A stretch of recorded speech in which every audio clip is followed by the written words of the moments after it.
Now सबसे पहले हम लोग ऑब्जेक्ट्स में से दो डिफरेंट ऑब्जेक्ट को ड्रॉ करके देखते हैं.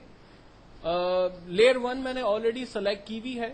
मैंने यहां से रेक्टेंगल का टूल सेलेक्ट किया और अपने पेज पर रेक्टेंगल को ड्रॉ किया. जब मैं रेक्टेंगल को ड्रॉ करूंगा तो सॉर्ट ऑफ एक रेंज मुझे यहां पर नजर आ रही है. ठीक है. इस ऑब्जेक्ट के अंदर अगर किसी भी कलर को फिल करना हो तो यहां पर कलर की दो विंडो हमारे पास आ रही है. एक फोरग्राउंड कलर यानी ऑब्जेक्ट के अंदर कौन सा कलर फिल करना है वो आप डिसाइड करेंगे, जबकि दूसरा बैकग्राउंड यानी ऑब्जेक्ट के बैकग्राउंड पे क्या कलर होगा. बैकग्राउंड कलर का कॉन्सेप्ट हम लोग आगे डिस्कस करेंगे. फिल वक्त ऑब्जेक्ट के अंदर कलर फिल करने के लिए हम लोग फोरग्राउंड कलर पर क्लिक करेंगे और यहां पर कलर की जो वेराइटीज दी हुई है उन वेराइटी में से अपनी मर्जी का जो भी कलर आपको ठीक लगता है आप उसे चूज करेंगे. कलर को चूज करने के बाद वो कलर कितना सॉफ्ट या कितना हार्ड होगा वो आप डिफाइन करेंगे और फाइनली ओके करेंगे. उस कलर को इस ऑब्जेक्ट में फिल करने का जो शॉर्टकट तरीका है वो अल्टर बैक स्पेस है. अल्टर बैक स्पेस करने से ऑब्जेक्ट के अंदर वो कलर फिल हो जाएगा. अब मुझे ऑब्जेक्ट की रेंज को खत्म करना है तो कंट्रोल डी बटन प्रेस करने से ऑब्जेक्ट की रेंज खत्म हो जाएगी. इस तरह से मैंने लेयर 1 पर पहला ऑब्जेक्ट ड्रॉ किया. अब इसी लेयर पर मैं एक और ऑब्जेक्ट ड्रॉ करता हूं. लाइक रेक्टेंगल के टूल पे क्लिक करके रखता हूं तो इसके अंदर मौजूद जो मजीद टूल्स हैं वो मेरे सामने आए. मैंने यहां से सर्कल के टूल को सिलेक्ट किया और अपने पेज पर एक नया कलर चूज करते हुए एक नया ऑब्जेक्ट ड्रॉ किया. Alt backspace colour fill करते हैं, जबकि रेंज को खत्म करने के लिए कंट्रोल डी बटन प्रेस किया, रेंज खत्म हो गई. अब मैं ऑब्जेक्ट को मूव करता हूं. तवज्जो दें, स्क्रीन पर मैं सर्कल पे माउस रखकर जब सर्कल को मूव करता हूं तो उसके साथ रेक्टेंगल भी मूव हो रहा है, और अगर मैं रेक्टेंगल को मूव कर रहा हूं तो उसके साथ सर्कल भी मूव हो रहा है.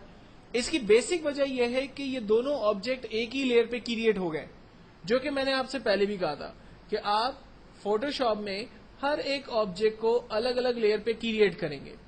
अब इसको कैसे ठीक करें?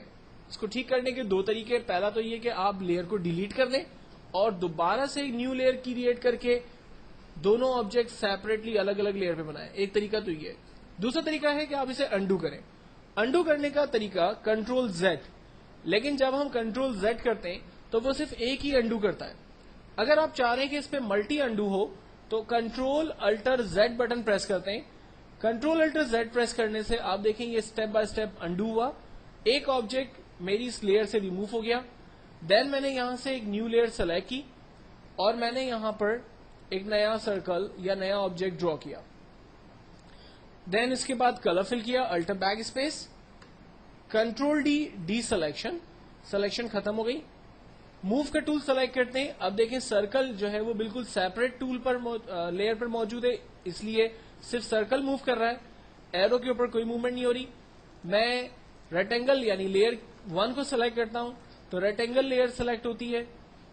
मैं मूव करता हूं तो सिर्फ रेक्टेंगल लेयर पे मूवमेंट हो रही है, सर्कल लेयर पे कोई फर्क नहीं आ रहा, क्योंकि अब मैंने ये दोनों ऑब्जेक्ट दो अलग अलग लेयर पे क्रिएट किए हैं. इसी तरह से अगर मैं किसी भी ऑब्जेक्ट लेयर को हाइड करना चाह रहा हूं तो यहां हमारे पास आई का बटन दिया हुआ है. जब मैं सर्कल को छुपाना चाहता हूं तो मैंने इसकी आंख को बंद कर दिया. आप देखें सर्कल की लेयर टेम्पररी तौर पर हाइड हो गई. इसे वापस लाना है, मैंने सर्कल की लेयर पे क्लिक किया, ये सर्कल की लेयर वापस आ गई. बिल्कुल इसी तरह से रेक्टेंगल की लेयर को टेम्पररी तौर पर हाइड कर दिया और इस लेयर को वापस इनेबल कर दिया. लेयर का नाम बदलना है तो जहां पर लेयर 1 लिखा हुआ है वहां पर हमने डबल क्लिक किया. फॉर एग्जाम्पल मैंने इसका नाम बॉक्स रख दिया और दूसरी लेयर जिसका नाम लेयर 2 है इस पर डबल क्लिक किया और इसका नाम मैंने सर्कल टाइप कर दिया. तो हम अपनी मर्जी से लेयर्स के नाम को भी चेंज कर सकते हैं. अगर मैं सर्कल की लेयर को मूव करते हुए यानी सर्कल ऑब्जेक्ट को मूव करते हुए रेक्टेंगल के ऊपर ले जाता हूं तो रेक्टेंगल बैकग्राउंड पे पीछे चला गया और सर्कल ऊपर नजर आ रहा है. मैं चाह रहा हूं कि सर्कल का ऑब्जेक्ट पीछे चला जाए और रेक्टेंगल का ऑब्जेक्ट आगे आ जाए. तो इसका बेहतरीन तरीका यह है कि हम सर्कल की लेयर को देखते हैं. ये सर्कल की लेयर ऊपर है, सर्कल ऑब्जेक्ट भी ऊपर नजर आ रहा है.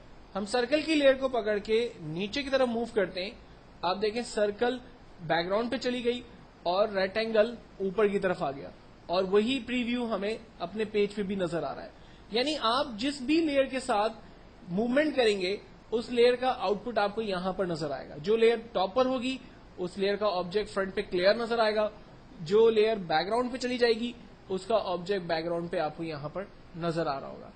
اگر کسی بھی لیئر کی آپسٹی کو کم کرنا, آپسٹی کہلاتی ہے اس کی برائٹنس. فار ایگزامپل میں یہ اس کے کلرز کو ڈل کرنا چاہتا ہوں, میں چاہتا ہوں کہ پورا آبجیکٹ ہلکا ہو جائے, ٹرانسپیرنسی اس کے اندر آ جائے. تو آپ دیکھیں میں اس آبجیکٹ کو ڈل کر سکتا ہوں, اس کے اندر سارٹ آف ٹرانسپیرنسی آ رہی. جتنی کم آپسٹی ہوگی آبجیکٹ اتنا ڈل نظر آئے گا, جتنی زیادہ ہم آپسٹی کریں گے آبجیکٹ اتنا بہتر طور پہ ہمیں نظر آئے گا. تو آپسٹی ایک بہترین آبجیکٹ جو کہ ٹرانسپیرنسی پرپز کے اندر یوز ہوتی ہے.